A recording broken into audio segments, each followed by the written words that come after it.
घर खरेदी करताना हा प्रश्नचिन्हाचा आजचा आपला विषय आहे। रितेश गुप्ता आपल्याला विचारतात प्रश्न पुण्याहून। नमस्कार, बोला, प्रश्न विचारा। हॅलो मॅडम, नमस्कार। आम्ही पुण्यामध्ये एक घर बुक केलेलं आहे, तर आता त्याचे अग्रीमेंट आहे। ते अग्रीमेंट मध्ये त्यांनी जे आहे बिल्डअप एरिया नाही लिहिलेलं आहे, फक्त कार्पेट एरिया लिहिलेलं आहे आणि व्हॅल्यू जे आहे ते बिल्डअप एरियाची लिहिलेलं आहे। तर आम्ही त्याला विचारलं तर ते म्हणते गव्हर्नमेंट रूल प्रकार कार्पेट एरिया दिसते अग्रीमेंट मध्ये।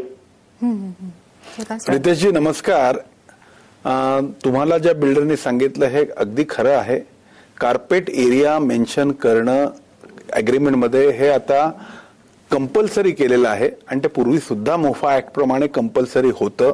त्यामुळे तुम्हाला एक लक्षात घ्या, तुम्हाला जो अपेक्षित कार्पेट एरिया जो काही सांगितला होता किंवा जो काही बिल्टअप एरिया सांगितला त्याचा करस्पॉन्डिंग कार्पेट एरिया त्याने दिलाय की नाही हे माहिती केलं पाहिजे आणि कार्पेट एरिया मात्र त्याचा झाला पाहिजे। आता तुम्ही म्हणाल की रेट काय असतं की रेट तुम्ही जनरली हा लमसम असतो, म्हणजे तुम्हाला त्या कार्पेट एरियामध्ये किती मिळालंय त्यापेक्षा कमी मिळालंय का हे बघणं फार गरजेचं आहे। घर घेताना कार्पेट आणि ह्याच्यावरती फार घोळ होतो। तुम्ही सेलेबल एरिया फक्त मार्केट रेटसाठी कंपॅरिझनसाठी असतं, तुम्ही जनरली कार्पेट एरियाच बघितला पाहिजे। आम्ही निर्माणमध्ये नेहमी कार्पेट एरिया पहिला सांगतो आणि त्याची एक कॉस्ट असते। तुम्ही बिल्टअप आणि सेलेबल मध्ये जाऊ नये असं माझं व्यक्तिगत मत आहे। लोकांच्या डोक्यातून ते जात नाहीये, परंतु तुम्ही कार्पेट एरिया काय मिळतो आणि त्याच्यासमोर आपण काय किंमत मोजतोय हे नेहमी कम्पेअर केली पाहिजे। त्यामुळे तो बिल्टअप वरती लावतोय की मला आय डाऊट की तो बिल्टअप वरती लावतो, त्यांनी कदाचित ते लमसम कॉस्टिंग असं दिलं असेल, त्याचं एक लमसम कॉस्ट असते ती काय आहे आणि कार्पेट एरिया किती दिलाय हे तुम्ही बघावं असं माझं मत आहे। सर, जेन्युइन कस्टमर जे तुम्ही आधी बोललात ते आणि इन्व्हेस्टमेंट म्हणून घर खरेदीकडे बघतानाचे जे लोक आहेत त्यांची रेंज किंवा संख्या आता वाढत चाललेली आहे, वीकेंड फ्लॅट्स वगैरे, यांना तुम्ही काय सजेस्ट कराल? जे इन्व्हेस्टर श्वेता करतात म्हणजे इन्व्हेस्टमेंट हा ऑप्शन असतो, त्यांनी रेडी पोझिशन घराकडे जाऊ नये किंवा गेलं तरी त्याचा तेवढं अप्रिसिएशन येत नाही। जनरली काय असतं की आम्ही त्याला प्री लॉन्च ऑफर की बरेच बिल्डर प्री लॉन्च ऑफर किंवा लॉन्च ऑफर म्हणजे भूमिपूजनाच्या ऑफर्स अशा दोन प्रकारच्या ऑफर्स येतात। हा, pre launch offer, launch offer आणि नंतर अंडर कन्स्ट्रक्शन ऑफर आणि रेडी पोझिशन ऑफर, हे असे जनरली 4 प्रकारचे रेट्स असतात।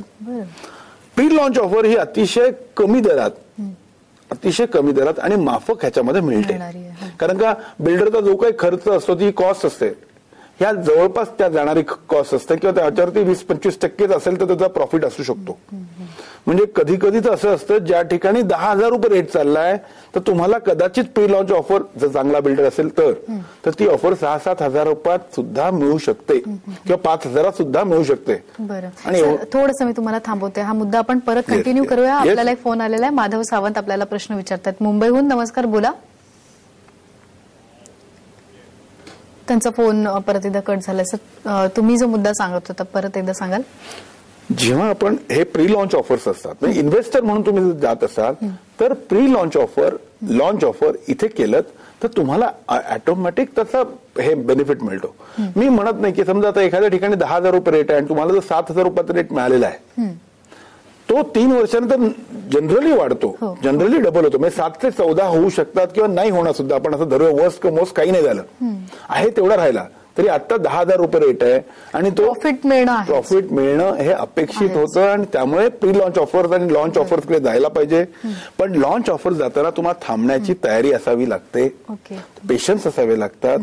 हा, it is like a investment with a builder आहे म्हणून ते गरजेचं आहे। आपल्याला कल्याणहून एक फोन आलेला आहे, हर्षल विचारतायत प्रश्न। नमस्कार, बोला, प्रश्न विचारा। हा, नमस्कार। मला विचारायचं होतं की जे SBI अप्रूव्ड असतात, LIC अप्रूव्ड असतात प्रोजेक्ट, ते म्हणजे त्याला त्याचं डॉक्युमेंटेशन चेक झालेलं असतं का we need to again check it?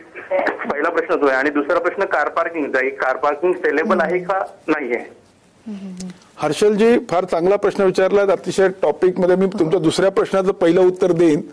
त्याचं कारण का बरेच वेळा लोक कन्फ्यूज होत आहेत की कार पार्क सेलेबल आहे का?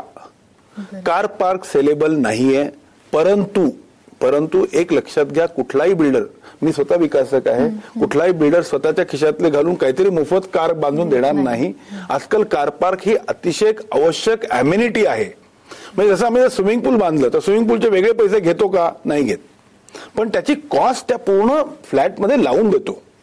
तेव्हा तो लमसम कॉस्टिंग असं ते करून देतो. कुठलाही बिल्डर खिशातून ती कन्स्ट्रक्शन कॉस्ट भरून करत नाही. त्यामुळे कार पार्क डायरेक्ट सेलेबल नाहीये. परंतु तुम्हाला तो ऑफर करताना, जर त्यांनी सुरुवातीला ऑफर करताना त्यांनी सांगितलं की हा फ्लॅट बरोबर 2 कार पार्क फ्री आहेत आणि त्याची कॉस्ट त्यांनी त्याच्यामध्ये लोड केली असेल, तुम्हाला कळेल, किंवा सांगून करेल किंवा न सांगून करेल, पण इट्स अ लमसम कॉस्ट. त्यामुळे मी सारखं मी म्हणतो, carpet built up, super built up, carpet, आपला कार पार्किंग किंवा इतर अम्युनिटीज मध्ये घोळ घालू नका. तुम्हाला समजा मी 10 लाख रुपये देतोय, त्या 10 लाखामध्ये मला माझं घर मिळतंय, मला किती कार पार्क मिळत आहेत, मला किती कार्पेट एरिया मिळतोय, मला काय अम्युनिटीज मिळतात, हे प्रत्येकाने कम्पेअर केलं पाहिजे. And that is a fair comparison. That is a fair comparison with any builder. बऱ्याच वेळा बिल्डरच्या म्हणजे ह्या कॅल्क्युलेशन मध्ये न जाता तुम्ही सरळ विचार करायचा, मला 2 कार पार्क मिळतात. जसं तुम्ही म्हणता ना, स्विमिंग पूल आहे, क्लब हाऊस आहे, ही सुद्धा कॉस्ट ते लोडेड असते. तशी कार पार्कची कॉस्ट सुद्धा लोडिंग करणं गरजेचं आहे. आणि ते एक कॉमन असं आहे किंवा तुम्हाला सुरुवातीलाच तो सांगतो की 2 कार पार्क घेणं कंपल्सरी आहे, किंवा तुम्हाला ह्याच्यावर आम्ही देतो, फ्री आहे. मग ते फ्री म्हणा किंवा लोडिंग फ्री म्हणजे ते ह्याच्यामध्ये लोड केलं असतं. सर, पण एक्स्ट्रा अम्युनिटीज जर आपल्याला बिल्डरकडनं घ्यायचे असतील, मागून घ्यायचे असतील, तर मग तेव्हा काय करावं, किंवा कुठले मुद्दे जे आहेत महत्वाचे लक्षात ठेवता येईल आपल्याला?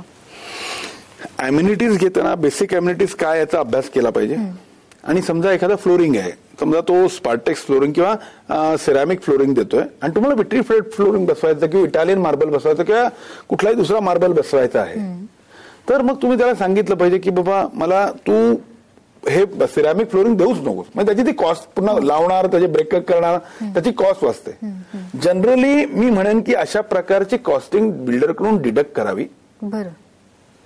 आणि त्याचं आपल्या इंटिरियरला किंवा आपल्या इंटिरियर कॉन्ट्रॅक्टरला त्याचं काम द्यावं. कारण का बिल्डरला पूर्ण मोठ्या प्रोजेक्टमध्ये एका इंटिरियरसाठी स्पेसिफिक आणि पर्सनलाइज गोष्ट आहे. तर त्याचा कलर कुठला, अमुक कुठला, याच्यामध्ये बऱ्याच वेळा गल्लत होते. तर आपल्या इंटिरियर कॉन्ट्रॅक्टर असेल त्याला तो द्यावा. ओके. म्हणजे घर घेतल्यानंतर, ओसी घेतल्यानंतर त्यामध्ये आपल्या हिशोबाने आपला इंटिरियर डिझायनर लावून आपण घर करावं, ह्या मताचा मी आहे. ग्रेट. आपल्याला आणखी एक फोन आलेला आहे. हेमंत रास्ते आपल्याला प्रश्न विचारतात आहे. नमस्कार, बोला, प्रश्न विचारा. हेमंतजी नमस्कार, बोला. हॅलो. माफ करा, हर्षलजी बोला, प्रश्न विचारा. सर, कम्प्लिशन नसेल बिल्डिंगला, आपण फ्लॅट सेल रेडी करायचा का? बरोबर. हर्षलजी, तुमच्या या प्रश्नाचं उत्तर आपण घेऊयात. आणखी काही महत्वाचे मुद्दे आहेत तेही बोलूयात एका छोट्या ब्रेक नंतर.